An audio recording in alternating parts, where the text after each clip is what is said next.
Hello everyone, so this video is the first in a series of videos covering a new standard, compare how the various economic systems, traditional, market, command, and mixed, answer the questions what to produce, how to produce, and for whom to produce. This particular video will focus on the last half of that standard. So with our LEQ, what three questions must all economic systems answer? Now before we can even begin to address this LEQ, we have to figure out what an economic system is. So here's a very basic definition of an economic system.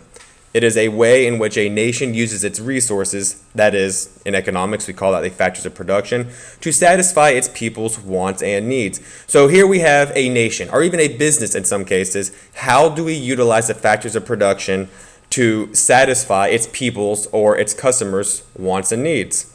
Now this graph right here, you guys aren't going to understand every bit of that graphic just yet because we have not covered supply and demand yet, but we will be getting to that in a few weeks. Okay, so now that we know what an economic system is, what three questions must they answer?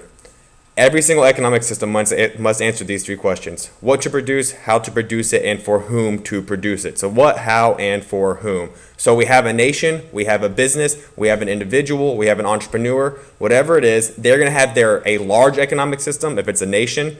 They're going to have a smaller economic system if it's a business, so on and so forth. So what do we need to produce? How do we need to produce it? And for whom do we need to produce it to satisfy our citizens, our consumers, our customers' needs and wants? So first one, what to produce. So here's the issue.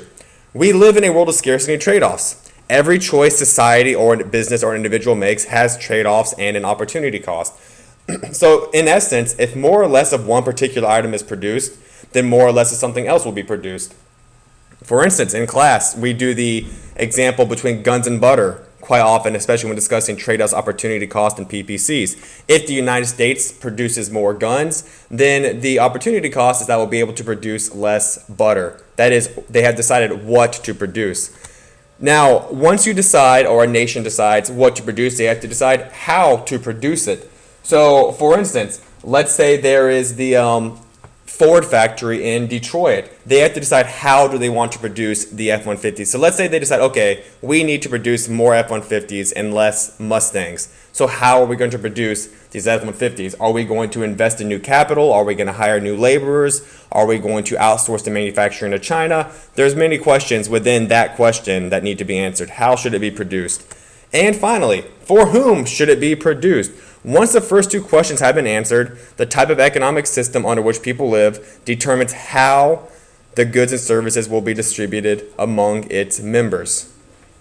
Now, I went through these questions very quickly. I just wanted you guys to understand that there are three basic questions that all economic systems must answer, as well as what an economic system is. We're going to be going into many, many more details and activities exploring these in class over the next few days.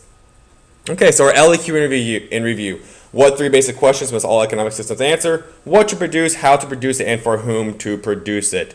And this is all because of scarcity. How do societies, aka how do economic systems, utilize the factors of production to fulfill its citizens' needs and wants?